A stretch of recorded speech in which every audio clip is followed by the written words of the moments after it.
Alhamdulillahi Rabbil Alamin Alladzi allamana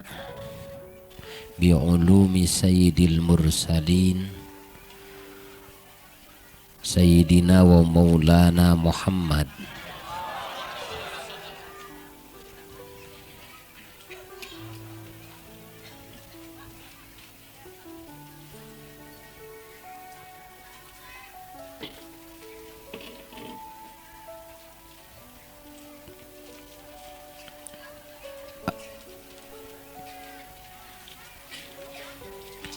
baina ilmai zahir wal batin wa baina ilmi syariah wa ilmi tariqah wa ilmi haqiqah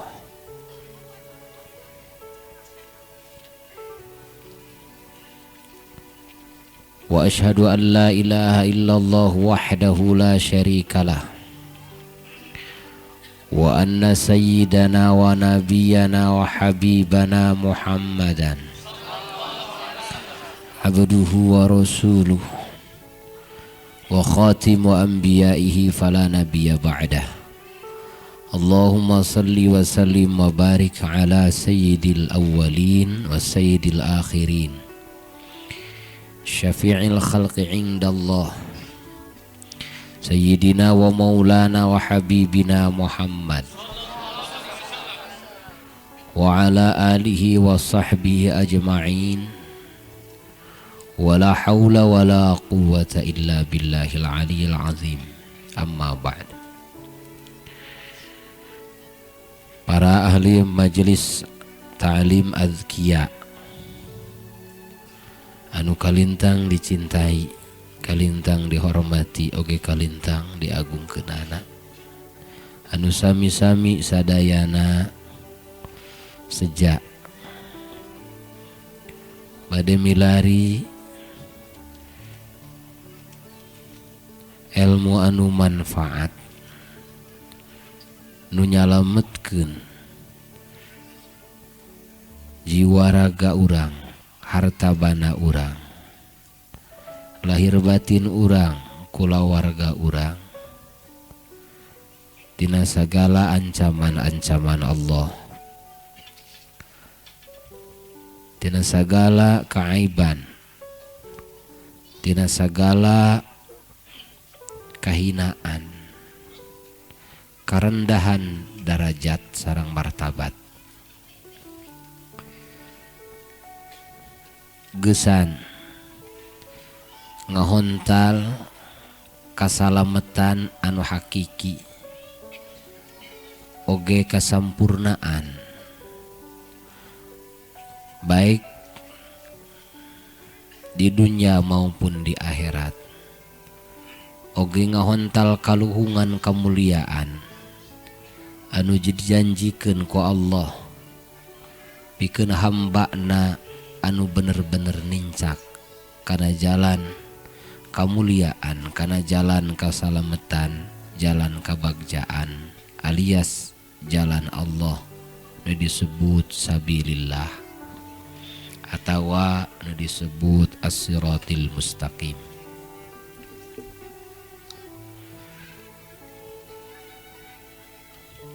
Keur ngahontal puncakna darajat jungjunan urang sadayana sebagai figur nu paling tipayun dugi ka hadrat Allah Ta'ala, nu salamina manahna musyahadah nyaksi kana nur tajalli na Allah,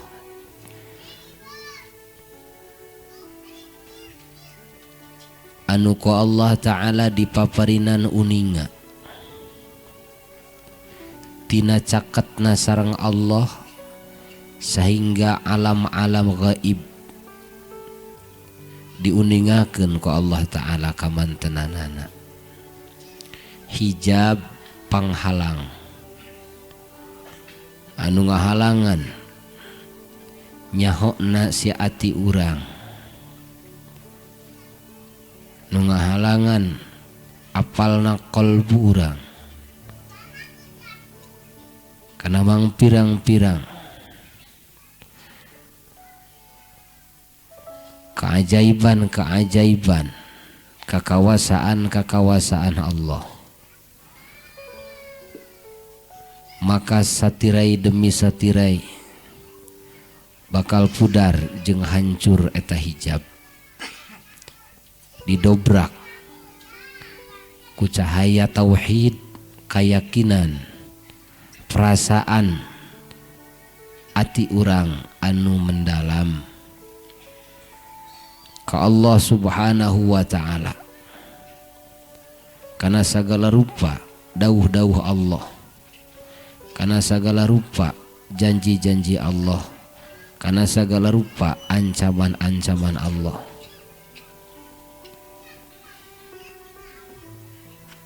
Oge yakina urang karena saestuna Allah aya ninggal nguping salawasna uninga karena batiniah perkara sakabeh makhluk termasuk diantarana urang sadayana. Perasaan ieu dimana ditumbuhkeun terus dipupuk dina ati urang, maka bijil nurul ma'rifah, cahaya kama'rifatan, sekedik demi sekedik eta cahaya narikan caangna, ngaageungan watna oge teganganana bakal narikan, makin tarik caangna, makin tarik teganganana, makin caket ke hadrat Allah Subhanahu wa ta'ala.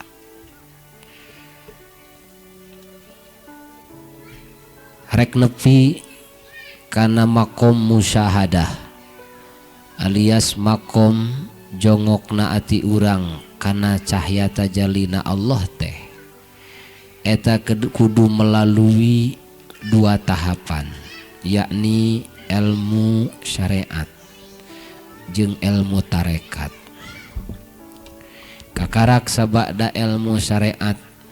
dikaji ku urang, tuluy diamalkeun ku urang, sarta pengamalanana make tarekat alias make tarekat teh make kateguhan ati, make kasampurnaan keyakinan, oge make kaapikan, fadilah-fadilah kautamaanana teu dikantun, maka tuluy dawam eta amalan, satuluyna istiqomah dina eta ngadawamkeun amalan, tidinya percikan cahaya ma'rifat mimiti bakal sing baru rinyai, sing buricak dina ati urang.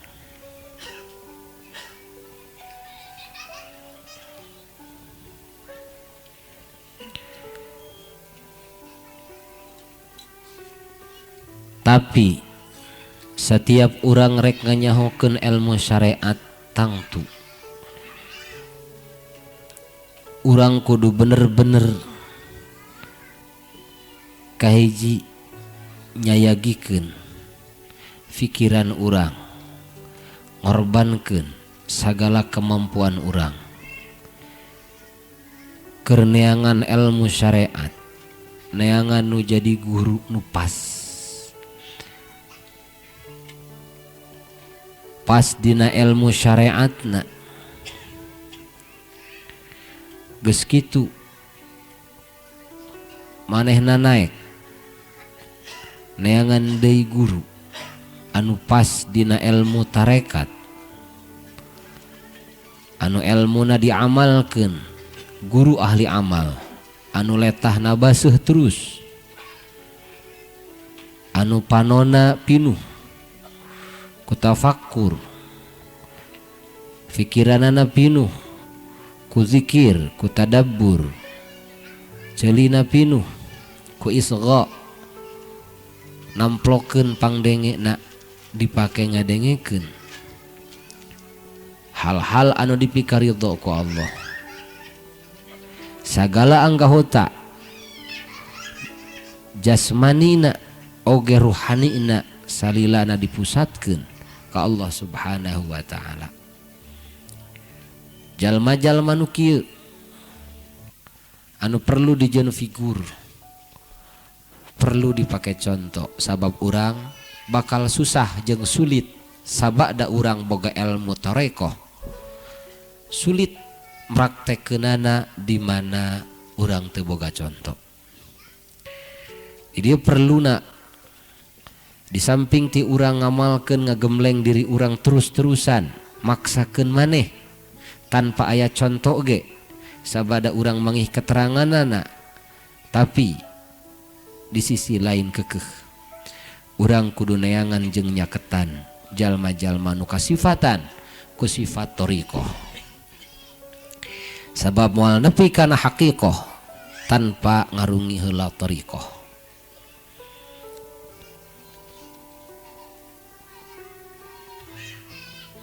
Sok sering ku para aulia, ku para ulama, termasuk ku Imam Zainuddin Al-Malibari radhiyallahu an, termasuk ku Imam Bakar bin Syata Ad-Dimyati radhiyallahu an, dijelaskeun, dicontohan, didongeng-dongeng para ulama-ulama di zaman baheula dugi ka di zamana anu kasifatan ku sifat thariqah, bahkan kasifatan ku sifat haqiqah, sabada memang landasan pertama boga landasan sifat syariah. Di antawisna nu kamari ieu didongengkeun ku Imam Bakar radhiyallahu an, dongeng kaapikanana jalmi-jalmi beh ditu lain ukur ieu wungkul, tapi kadang anu sarupa jeung kieu teh karuhun urang, kolot-kolot urang, luluhur-luluhur urang, ngan hanyakal manakib-manakib nu jadi luluhur urang tarapati ku urang ditaliti, tarapati ditelekan dilenyepan. Padahal sakumaha pribados naliti nalungtik seueurna para aulia di Pulau Jawa, dugi ke pinuh Pulau Jawa ku para aulia di kurun zaman dugi ka zaman Jepang, sabada penelitian pribados mulai seep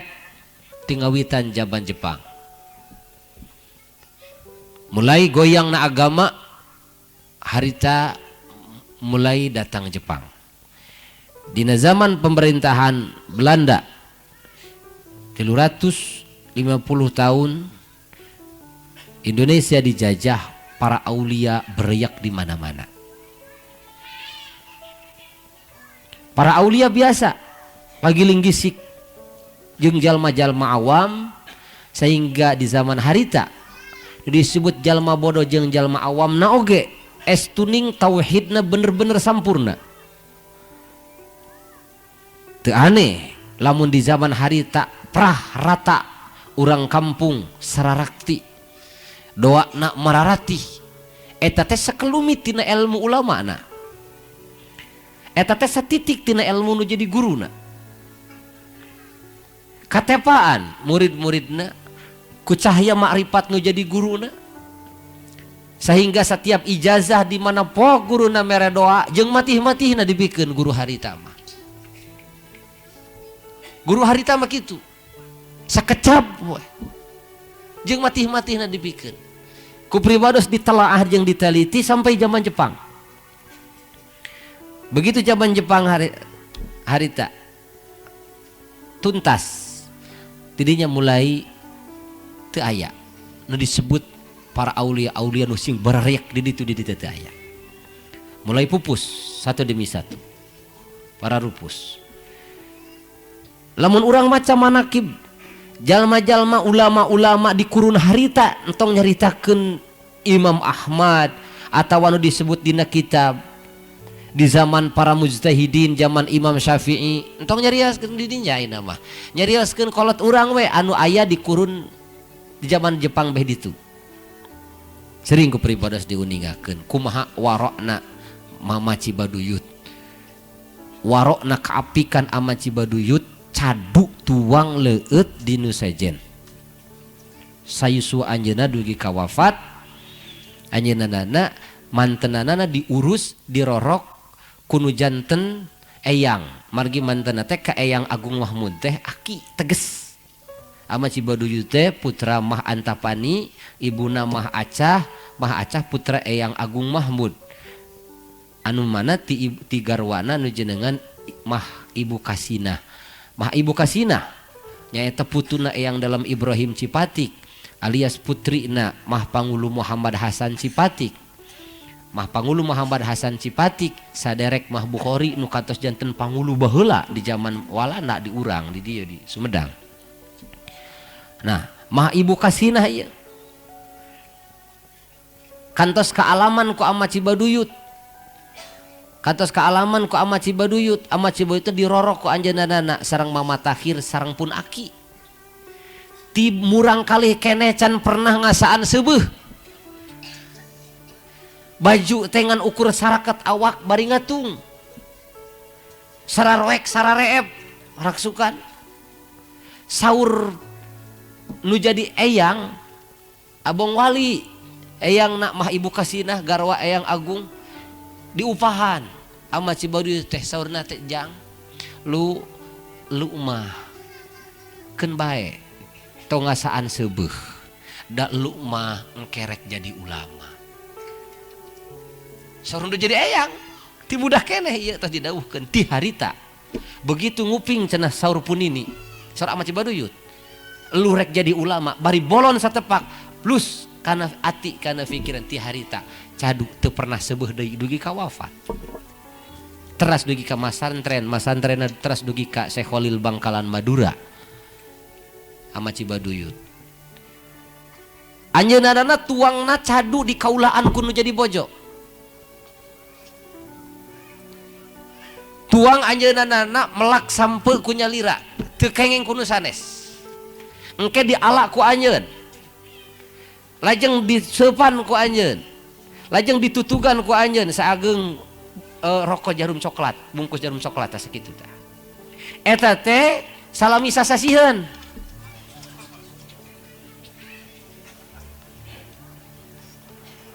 Mama Eyang Cibabat Ama Cibaduyut diulem ku dalem di Bandung baheula. Begitu diulem ku dalem lajeng harita disuguhan tuang sadayana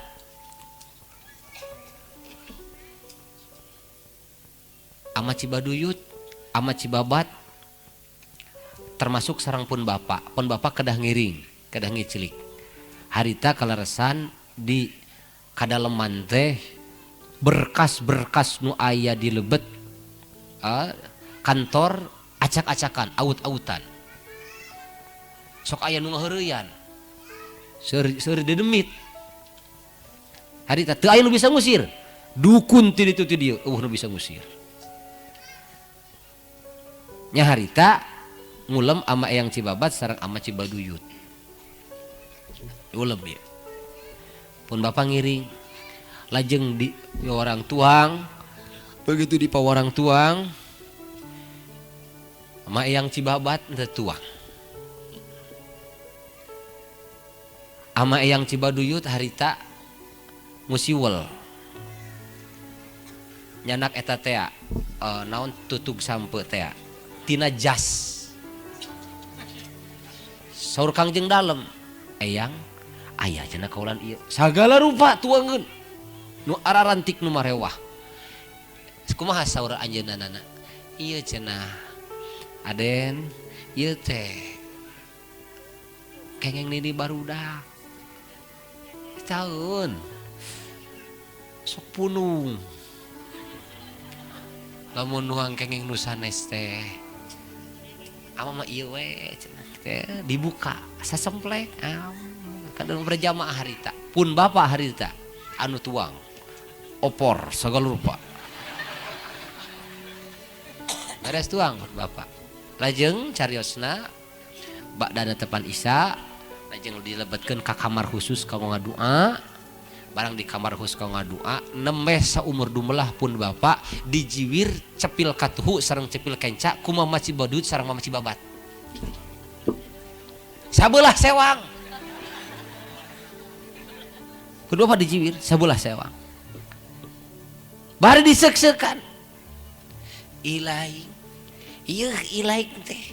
teu ngareret dunungan sia saumur kakara tara nyebat sia mama Cibaduyut mah kamu rangkali ge akang kamu rangkali akang harita kapan bapak neme aya sia harita kuduaan teu ngareret dunungan sia nah sia teh teu nya deuleu eta nu dihakan ku sia teh barang subhat nah sia teh teu nya sia teu ngaji sia di kitu 40 poe sia 40 poe moal ditarima sia salat itu saur ama Cibaduyut ama Cibabat sakali ewang eta nyeuksekan sakali ewang komo siapan ayeuna teh sia teh erek diwadalkeun sia ka jurig eta pi orang ngadoaan teh sia nah sia kitu peta sia itu harita kitu pantar zaman ama eyang Cibabat ama Cibaduyut mama eyang Cibabat mah lain ukur anjeunna mah sok rajeun nuang kengeng garwa ama eyang Cibabat mah tapi teu sadayana garwa aya garwa ama Cibabat nyaeta Ibu Haji Fatimah mah anjeunna tuang leueut ama eyang Cibabat mah diracek ku anjeunna dituang saja biti eta teu anu tuang teu tiasa ditipu kapan aku wae teu tiasa dituang sareng punini tah punini Ibu Hajah Siti Maria ti punini mah dituang bae duaan anu kaanggo katuang teh kajeun masihan ti kiai kajeun masihan ti para ustad teu anu dituang teh dituang kacabak heula menang batur teh anu dituang sama yang Cibabat eta. Nah, ari Mah Haji Fatimah garwa anjeunna kumaha akhlakna anjeunna mah akhlakna geus luar biasa. Wirid Qur'ana, wiridna tepanana sagala rupa dugi ka akhir caket kana wafatna Abah Ibu Haji Fatimah mah unggal salat, unggal ngelepek. Unggalna tepan teh kitu. Unggalna tepan di mana ngong anjeunna komat heula kelepek kitu ngabudah. Komat kelepek ngabudah ditaros kunaon nya haji ya cenah ama upami ngembat Allahu Akbar nyurungkuy ti dieu teh tina dada teh keluar ngagulukuk siga bagong we ngaseuneu tina baham teh tuh batur mah geus kitu setan teh ngebungkeul ke batul setan teh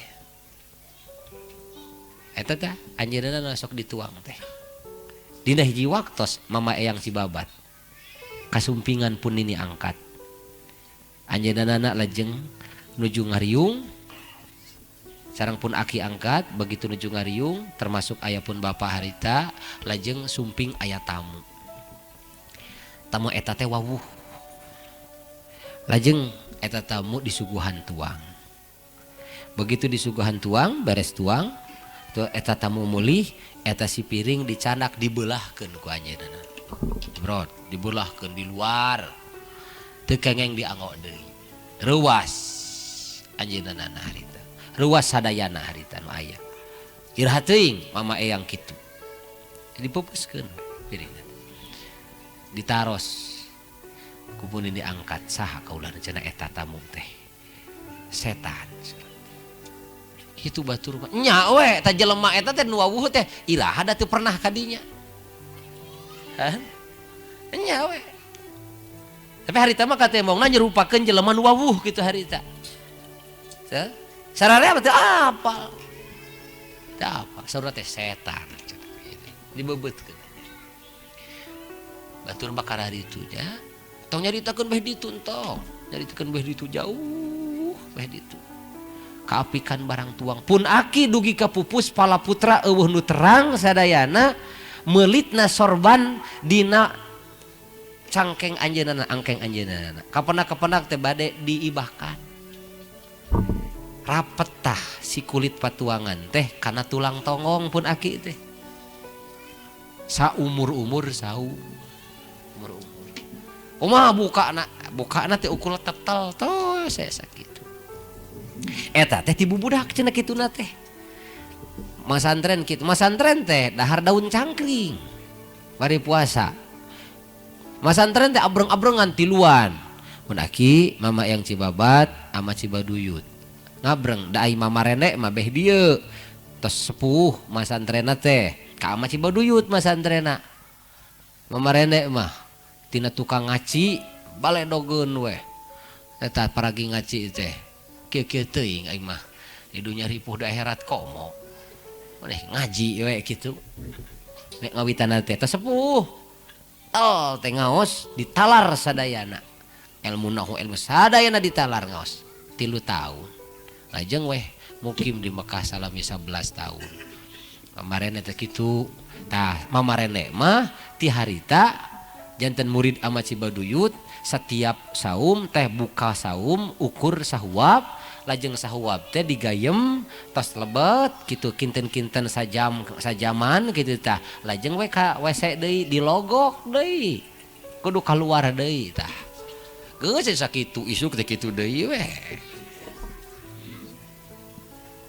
pantes lamun doana saciduh mah teu sakecap nyata keur mah nu daharna nu halal kata mah nu halalna oge saeutik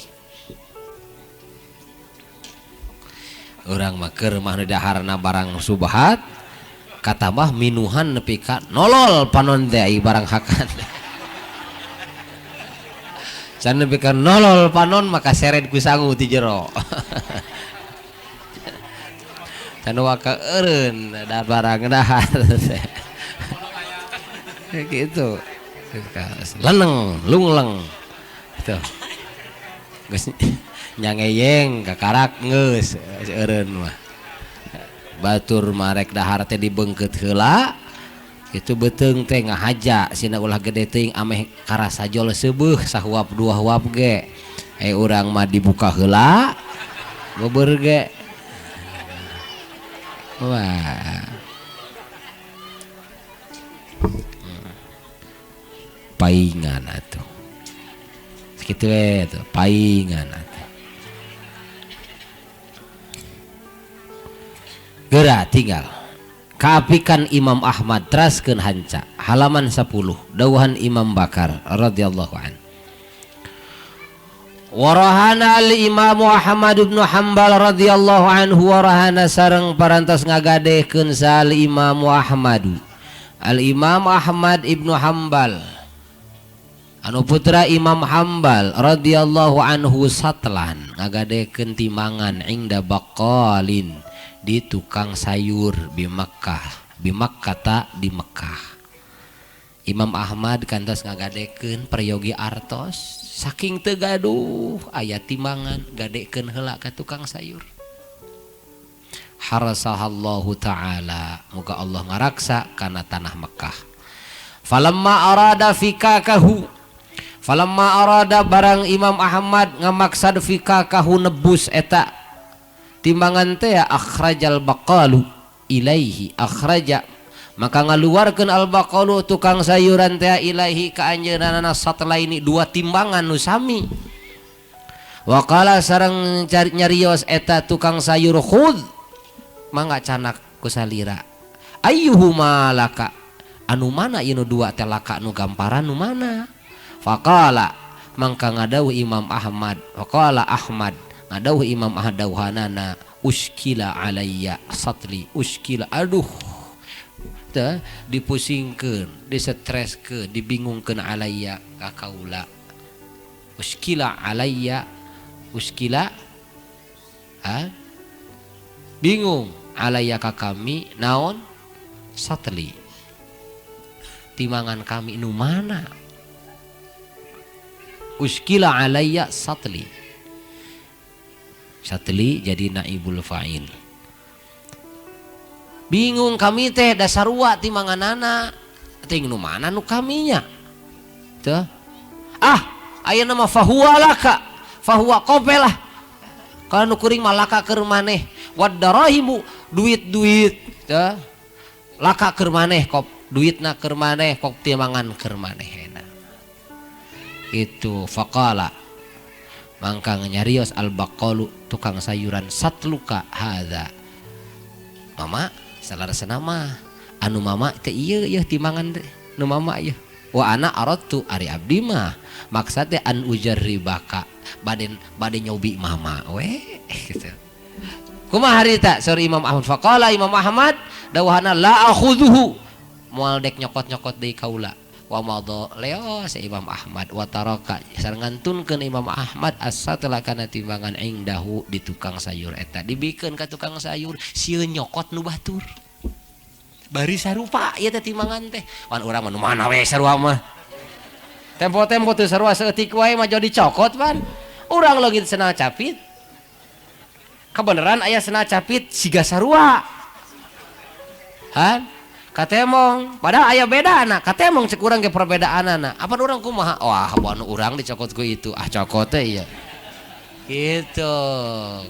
komo lamun sarua mah urang mah kitu heuda urang mah boloon teh atuh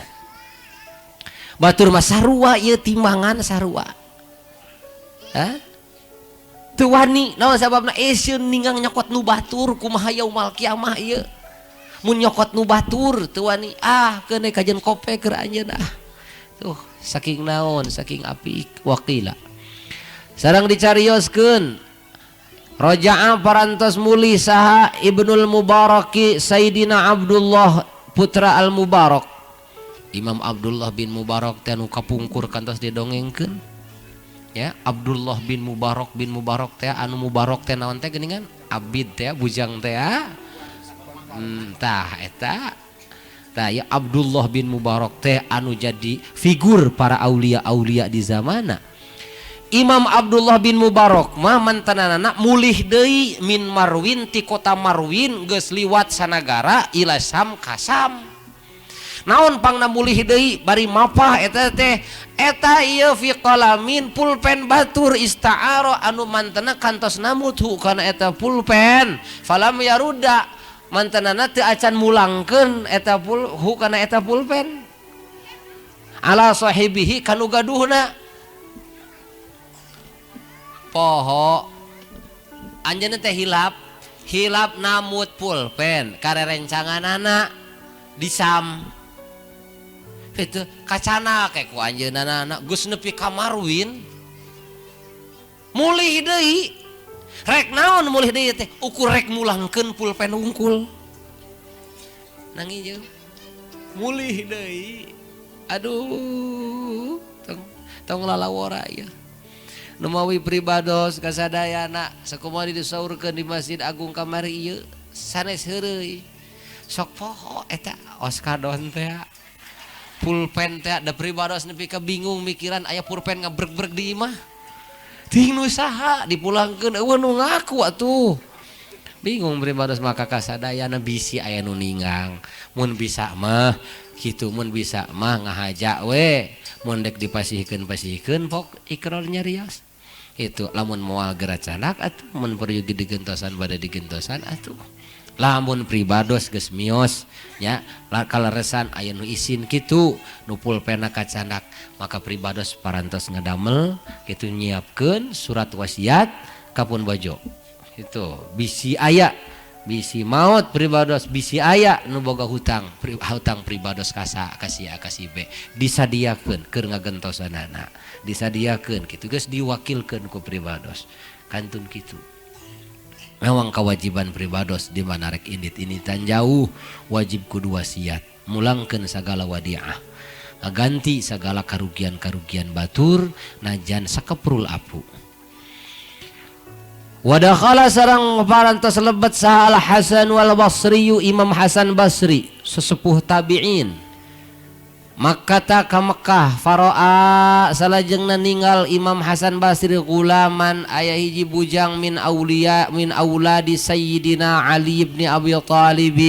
ti pala putra putuna Sayyidina Ali bin Abi Thalib radhiyallahu anhu aya hiji murang kalih ti pala putra putuna Sayyidina Ali bin Abi Thalib radhiyallahu anhu musnidan nuju nyandarkeun eta murang kalih dhahrahu kana punggung anjeunana ilal ka'bati kana Ka'bah ya'izu halna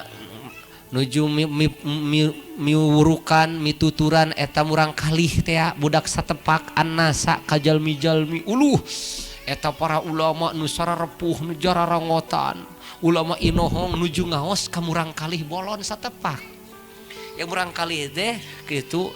pala putra-putuna Sayyidina Ali bin Abi Thalib jeung we di Ka'bah nuju murukan ya sepuh-sepuh sadayana nuju nganasehatan sepuh-sepuh sadayana fawaqafa Imam Hasan bengong lajeng we mana teh ngaradeg Imam Hasan Basri teh fawaqafa ngadeg alaihi tah kaeta saha murang kalih teh salah Hasan Imam Hasan Basri waqala lajeng cacauran Imam Hasan naros lahu kaeta murang kalih ngiring tumaros kasih ujang murang kalih teh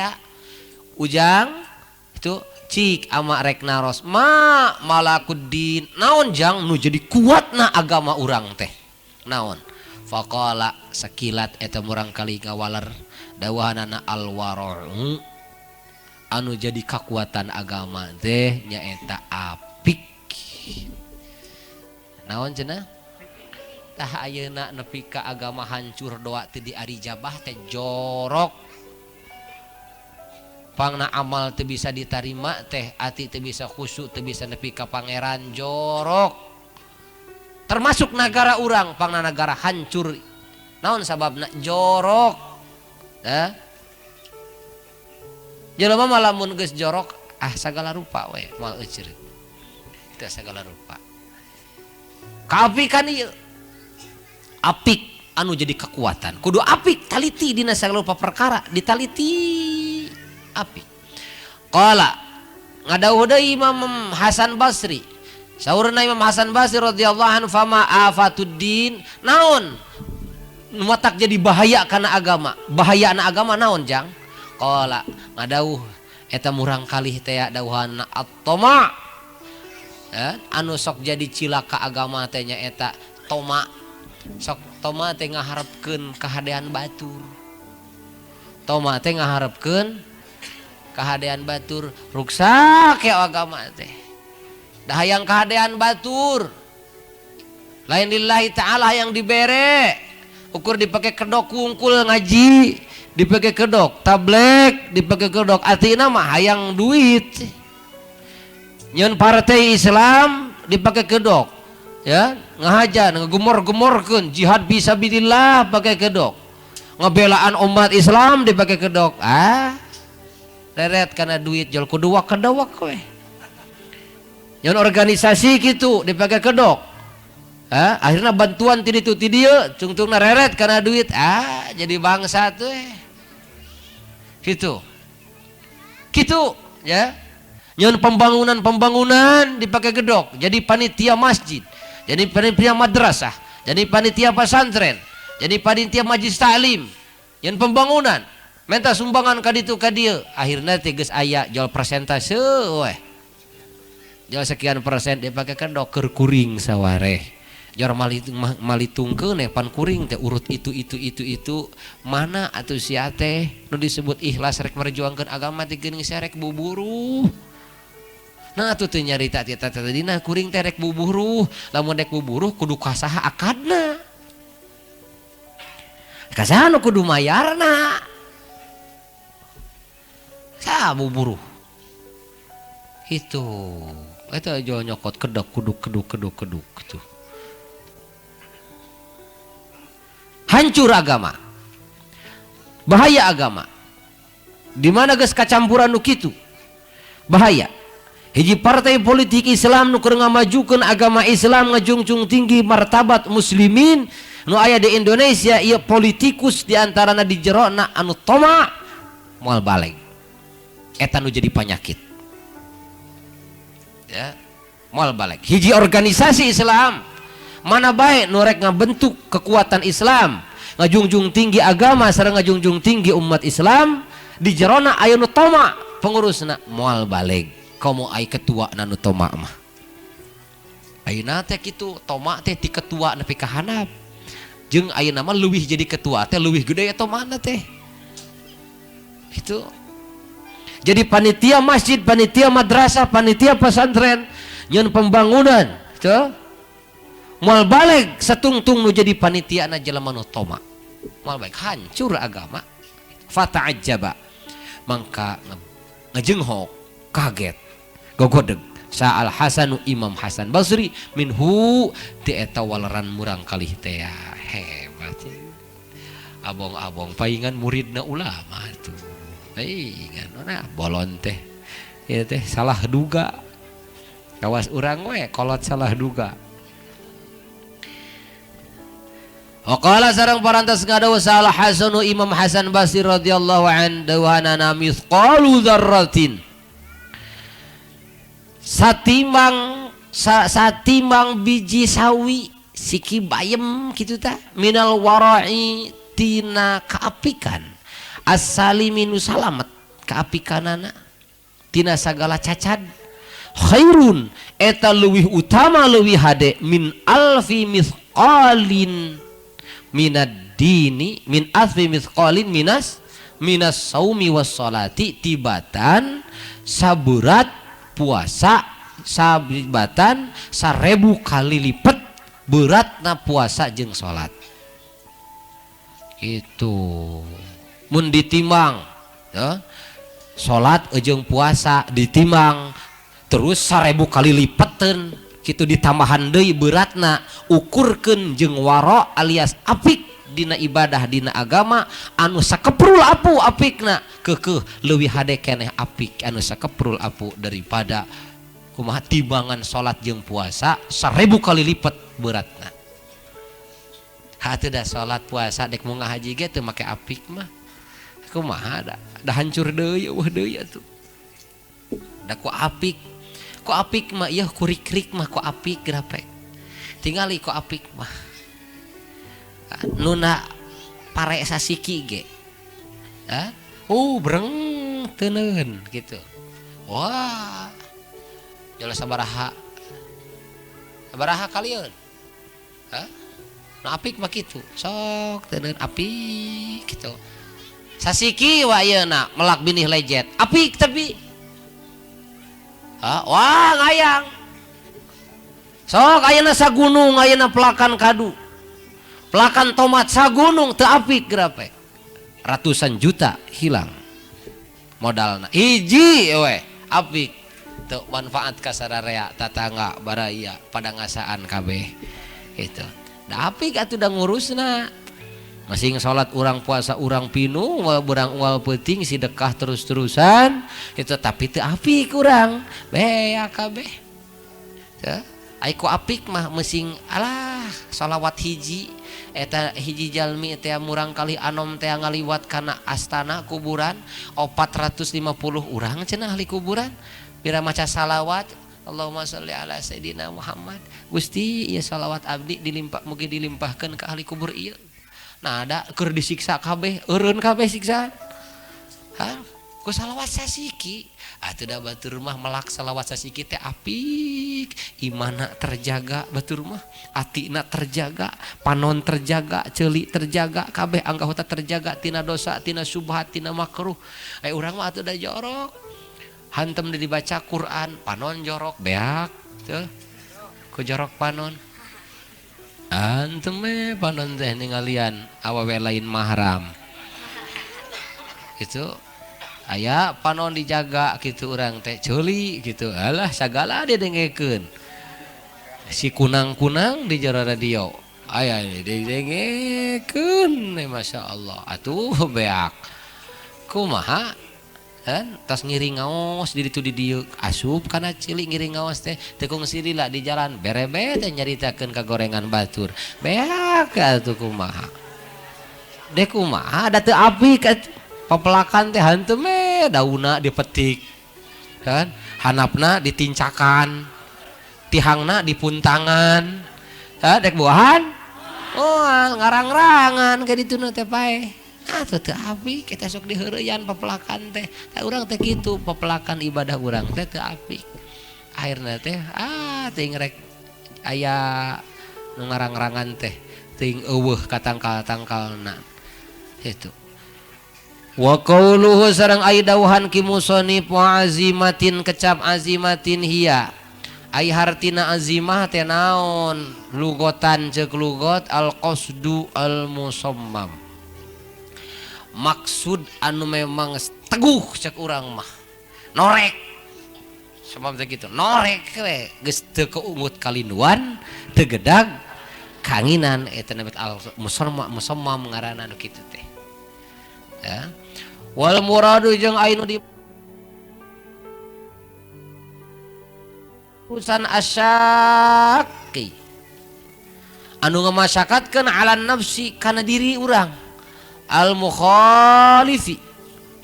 anu nyulayaan eta urusan teh li hawaha kana kahayangna nafsu kitu sabar wayahna maksakeun maneh jiddi teh cik urang mah sabar wayahna maksakeun maneh sok korbankeun harta banda tanaga keur kumaula ka Allah taala teh sulayaan hawa nafsu hayang sare tong digugu teuing ya nafsu hayang itu ieu tong digugu teuing sulayaan tah eta teh disebut azimah wa dzalika tah ari itu azimah nu dimaknaan bieu teh kariyadatin nafsi eta seperti riyadhah nafsu tuh ngariyadhah nafsu gemleng nafsu ngebonkeun nafsu gitu kebonkeun nafsu teh wa hamliha jeung haja ngajingjing eta nafsu alal a'mali sina ngalakonan pirang-pirang amal allati yaqtadi anu nimbulkeun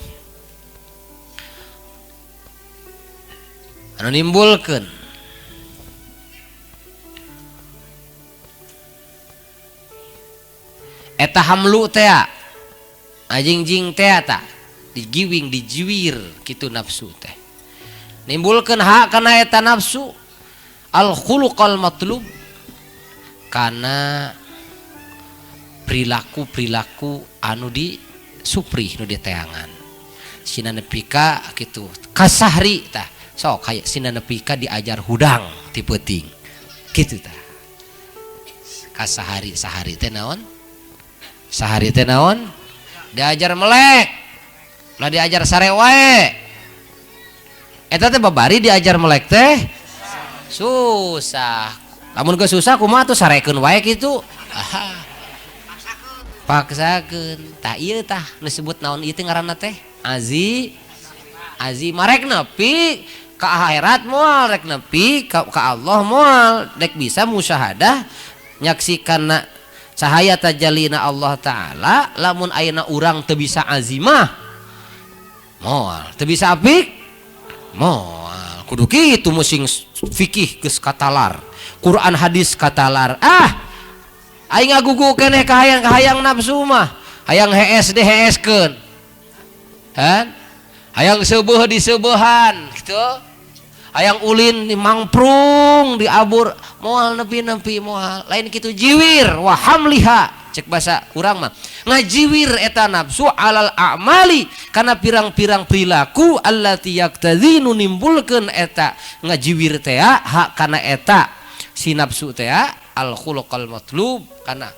akhlak-akhlak anu diteangan ku urang naon akhlak teh nyaeta kasahari seperti diajar melek sok sida diajar melek kumaha carana diajar melek oh geuning hese diajar melek kitu urang langsung mah geuning oh carana teh kebeneran aya pangajian di mana pangaosan teh di Cilengkrang cenah ira ngaosna ungke jam 12 wengi ulu jam 12 wengi ois wayan jiwir nafsu urang aya hayang nepi mah urang kana cahaya tajalina Allah rek kumaha da kudu nepi ka sahar teh ngajiwir sok aya nanya sina melek da geuning teh dikitukeun mah teu bisa melek teh melek sorangan maca Quran sapeuting teu bisaeun da lamun urang maca Quran ku sorangan keneh teh nurut cek hawa nafsu keneh engke teh lamun daek we meureun baca mun teu daek tutupkeun hees leres kitu Nah beda deui ari jeung ngahaja mah dididik we, ngahaja dididik kudu jadi guru. Mau tidak mau hadir, paksakan, ayo. Mau tidak mau kudu,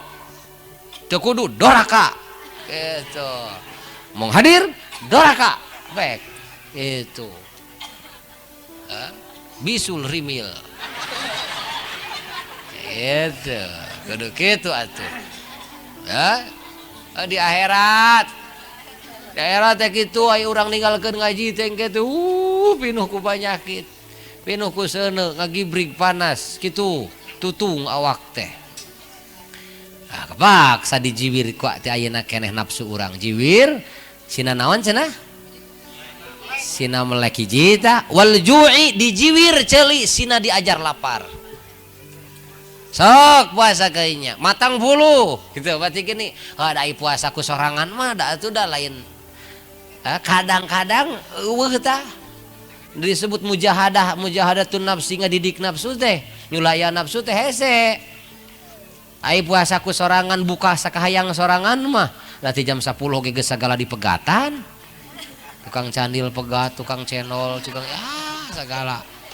Itu kumaha? Tukang pinang, tukang itu, tukang iya.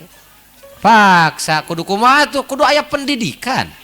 Pendidikan tinu jadi guru, mata guru-guru para ulama beh ditu ngahaja ka muridna ngagemleng ngadidik kudu puasa make jeung mutih nyeta ulah sakayang sia tuh kudu sakayang aing cek saha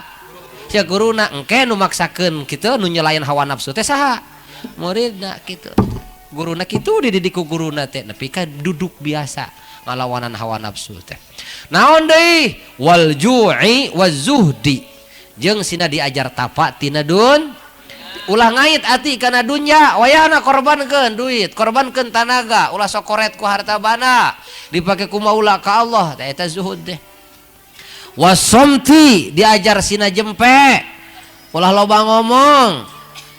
diajar sina jempe dididik letah urang sina jempe ulah loba ngomong angin anu manfaat wal uzlati jeung dididik sina diajar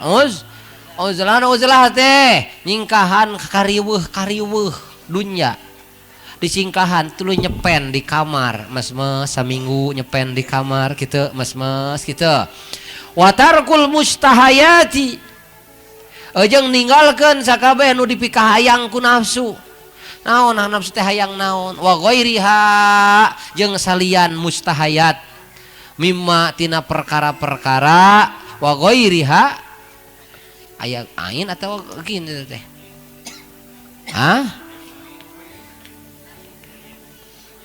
wa ghairiha titikan we lah wa ghairiha jeung salian itu nu bieu dicaritakeun menu mana melek lapar zuhud naon deui jempe uzlah tarkul mustahayat teh salian teh eta loba keneh akhlak-akhlak anu memang kudu diteangan ku urang mimma tina pirang-pirang perkara alias akhlak-akhlak yuqarribu anu bisa ngadeketkeun eta akhlak-akhlak ka urang ilallahi ta'ala ka Allah subhanahu wa ta'ala itu qala parantos ngadawu saha Al Hasan Al Qazzaz Imam Hasan Al Qazzaz dawuhanana bunia diadegeun naon hadzal amru ieu urusan nu mana urusan thariqah teh ala salasati asya'a kana tilu pirang-pirang perkara Allah takula hiji ulah dahar maneh illa ingdal faqati angin dina waktu butuh geus butuh-butuh teuing pek dahar encan butuh-butuh teuing mah ulah waka barang dahar wala tanama jeung ulah sare maneh illa ingdal golabah angin dina waktu naker-naker teuing salengutna we eta mah ulah ngahaja sare wala tatakallama jeung ulah ngomong maneh illa ingdad darurati angin dina waktu darurat pek ai darurat mengomong kainya wadzalika ta ari itu landasan nu tilu bieu teh li umumi qaulihi alaihi salam karana umumna dawuhan Rasulullah sallallahu alaihi wasallam dawuhanana min husni islamil mar'i tina hadekna Islamna hiji jalma teh tarkuhu ari ninggalkeun manehanana makana barang-barang layani anu henteu perlu eta barang hi ka manehanana nu teu perlu manehanana hi kana eta barang. Islam anu hade teh kahadean Islam jelema teh mun bisa ninggalkeun anu teu perlu ulah ninggalkeun angin lamun perlu di mana perlu lamun kira-kira kurang perlu tinggalkeun ai urang mah teu perlu ge di perlu gitu teu perlu ge di perlu wa khabari jeung li umumi qaulihi ta eta wa khabari hujan alit to salah sakitu ari alit